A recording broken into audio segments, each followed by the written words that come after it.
blessed morning everyone. Kumusta po kayo? Na-miss ko po kayong lahat. Pinagpalang umaga ng Friday.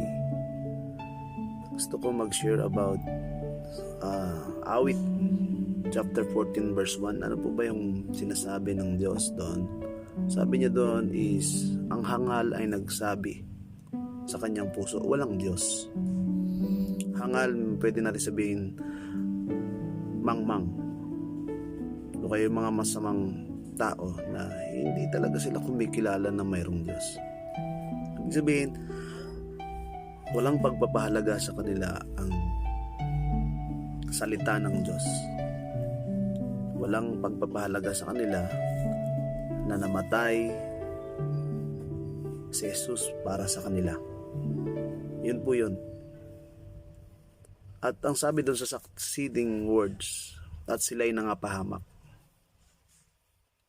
Ang mga tao kasing mangmang o yung mga nagsasabi na walang Diyos, mas kinikilala nila yung kanilang sarili na nagawa ko ang lahat, naging matatag ako, naging successful ako, nakamit ko ang lahat ng bagay. It's because of my own strength. Nang dahil sa kanilang kakayahan, hindi nila nirecognize ang Diyos ang nagbigay nun sa kanila. Kaya nakakalungkot, no, na may mga ganong tao na sa kanilang puso ayaw nilang kilalanin na may Diyos. Mas pinili nila na yung sarili nila ang mas kilalanin nila, na kasi may tao talaga na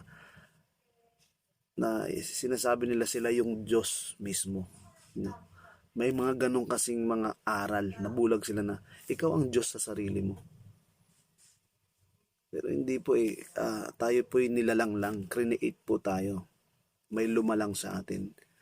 Kaya kilalanin dapat natin na mayroon tayong Diyos sa buhay, na may gawa ng langit at ng lupa. Lahat ng nakikita natin ng mga bagay ay yan po ay nagpapatunay na may lumalang. Na dapat kilalanin natin ang pagka-lordship o pagka-Diyos ng Diyos. Na hindi tayo mabubuhay, hindi tayo mag-i-exist kundi dahil sa kanyang grasya at biyaya. Yun lang po, mag-ingat po kayo. At nawa ang salita ng Diyos ang lagi nating pangahawakan. God bless.